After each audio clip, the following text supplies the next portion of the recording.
As Decker makes his way back to the bridge, he bumps into Ilea. Apparently Decker was stationed on her home planet some years ago, and they, over time, became a couple. But due to circumstances, they had to go their separate ways. Though they still have strong feelings for one another, Ilea distances herself from Decker, indicating to us, the audience, that the separation was particularly hard on her, and perhaps on Decker as well. While the crew try to resolve the warp engine issues, another ship approaches and docks with the Enterprise to drop off a passenger. Who is this mysterious passenger? Well, none other than Mr. Spock himself. Just like when Kirk arrived on the bridge for the first time, everyone is happy to see him and they all extend a warm welcome. But Spock doesn't react to this in any way, even more so than everyone is used to. It turns out that Spock has been monitoring the Enterprise's communications with Starfleet and was aware of their engine problems, and so offers to help them resolve the issue. Even though Spock is unfamiliar with the new Enterprise, his incredible adaptive understanding of technology and his impeccable understanding of the laws of physics manages to get the engines up and running in just a few hours. And now the ship cruises at warp 7, which by the way is a couple hundred times the speed of light. Finally, the crew can now intercept the alien object before it reaches the solar system.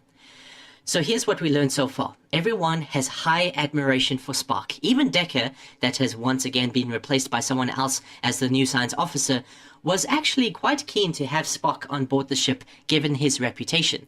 That being said, everyone's reaction to his arrival is a clear indication that he was also a friend to the crew. But unfortunately, Spock has changed, most likely a result due to his efforts to purge all human emotion. Kirk invites Bones and Spock over to the captain's lounge just for a quick social moment.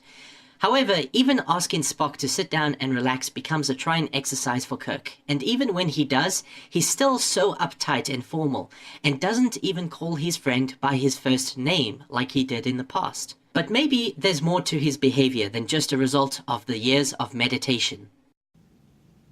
On Vulcan, I began sensing a consciousness from a source more powerful than I have ever encountered.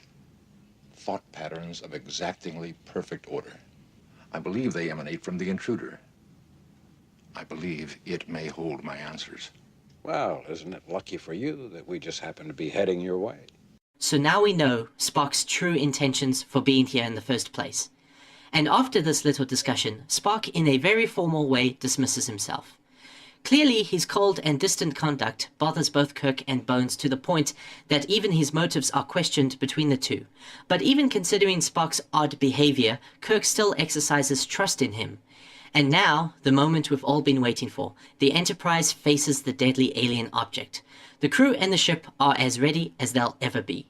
As they approach the cloud, the crew start to get nervous, especially when the alien object scans the Enterprise but does not respond to friendly messages.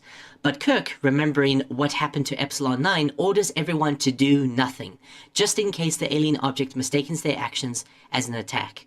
But the more they learn about the object, the more fearful and intimidated the crew becomes, which in turn causes the crew, including Decker, to almost nag the captain to put up some kind of defenses. This makes Kirk to have to put his foot down even harder. Mr. Decker, I will not provoke an attack. If that order isn't clear enough for you, Captain is your exec. It's my duty to point out alternatives.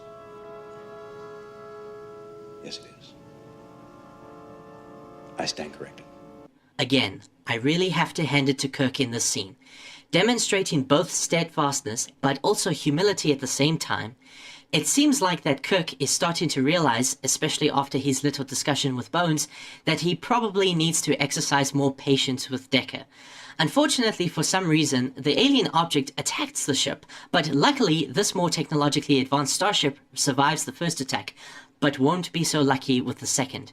However, Spock manages to discover that the alien was trying to communicate with the Enterprise, but with an almost unnoticeable high-speed method. He then replies to the message, and just moments before being obliterated, the alien object lowers its defenses. Now the crew is left with an interesting situation. Why did it attack the ship, and why did it lower its defenses? Nobody knows what will happen next, and Decker advises that this mission is probably too dangerous to continue. Obviously, Kirk decides against that and does what Spock recommends, and that is to fly through to the center of the cloud. As the ship flies through the cloud, it is apparent that the cloud patterns are too orderly and logically structured for it to be a natural anomaly, and that whatever created it is indeed very powerful. Now, I know that some of you are wondering what I have to say about the elephant in the room, but I'll get to it later. Eventually, the Enterprise reaches the center of the cloud, and lo and behold, a massive alien fortress is revealed to be at the center. The Enterprise is now unable to communicate with the outside world. However, all that is left to do now is find the elusive front door of the fortress and ring the doorbell, so to speak. The next scene is basically the Enterprise flying over the alien object, exploring its surfaces. Now, I know that some of you are still wondering what I have to say about the elephant in the room, and I will mention it now. These three scenes, the Enterprise flyover in space dock, the cloud scene, and the alien object flyover, are really slow and long.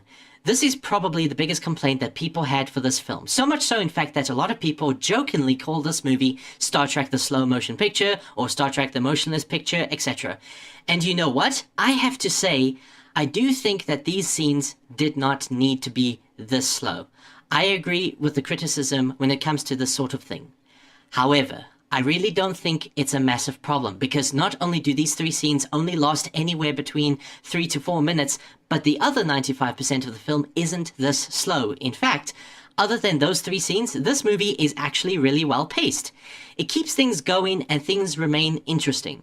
I really find it annoying that so many people will let the pacing of three separate scenes be a game changer for an entire movie. Star Trek the Motion Picture isn't that slow. 2001 is far, far worse when it comes to this sort of thing. And a lot of people loves that film. Yeah, I get it. Star Trek shouldn't be like 2001. And you know what? It isn't. Star Trek the Motion Picture, with some of its parallels to other sci-fi movies, is still quite a different experience. Anywho, at least the Enterprise finds a small opening in the alien object, but all of a sudden, a probe from the object penetrates the bridge of the Enterprise and starts to hack into the ship's records on one of the science station computers. For fear of the probe collecting info on Starfleet's defenses, Kirk orders that the computer be shut down, but unfortunately the probe has full control, and so the console cannot be turned off. Spock quickly then smashes the console, which obviously causes the probe to retaliate, but bad becomes worse as the probe decides to instead abduct Ilia. Both she and the probe disappears, but it doesn't end there. The Enterprise is now caught up in a tractor beam, or a field of some type, pulling it into the object. A maximum phaser strike directly at the beam might weaken it just enough for us to break free. Break free to where, Commander? Any show of resistance would be futile, Captain. We don't know that, Mr. Spock. Why are you opposed to trying?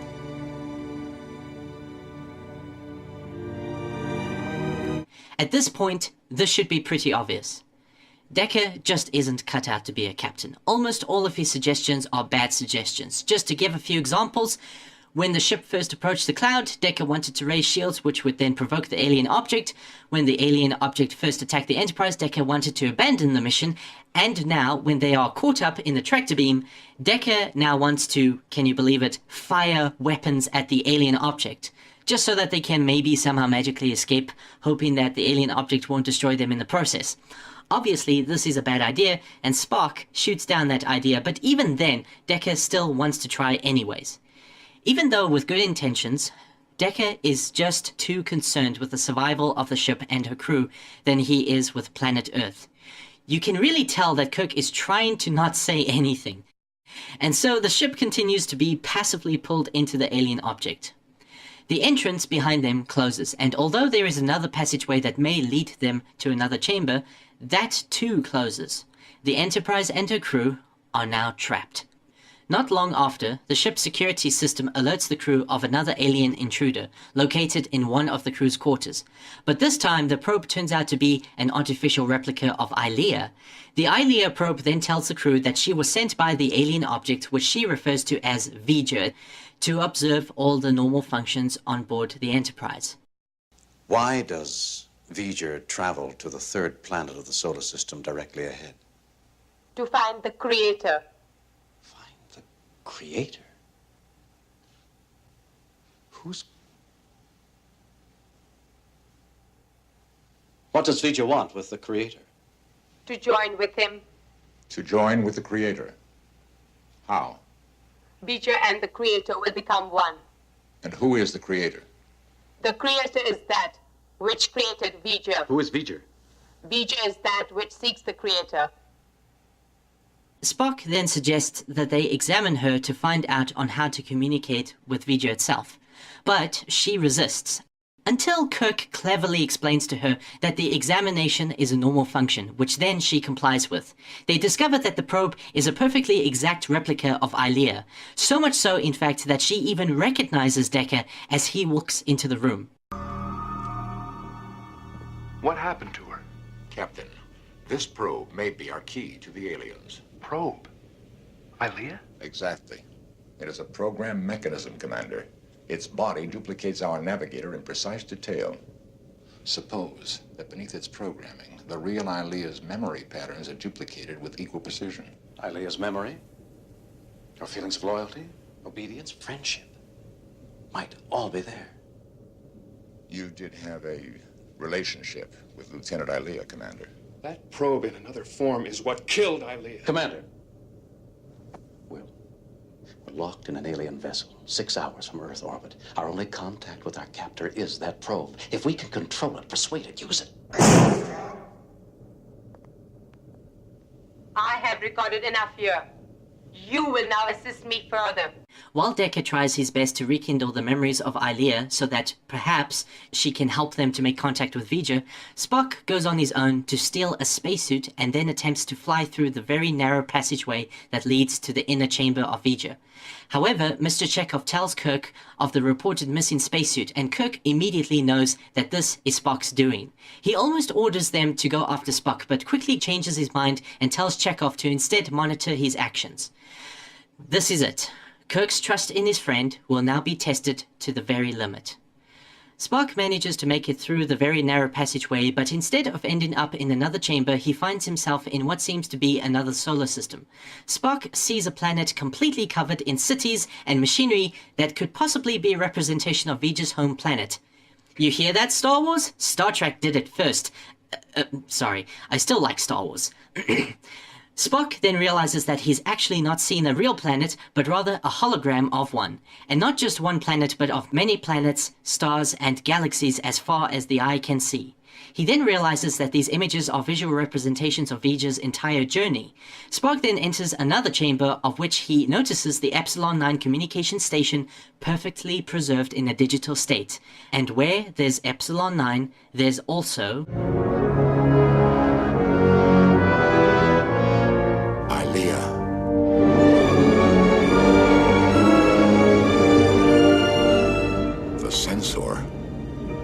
must contain some special meaning. Now this is when things start to get interesting.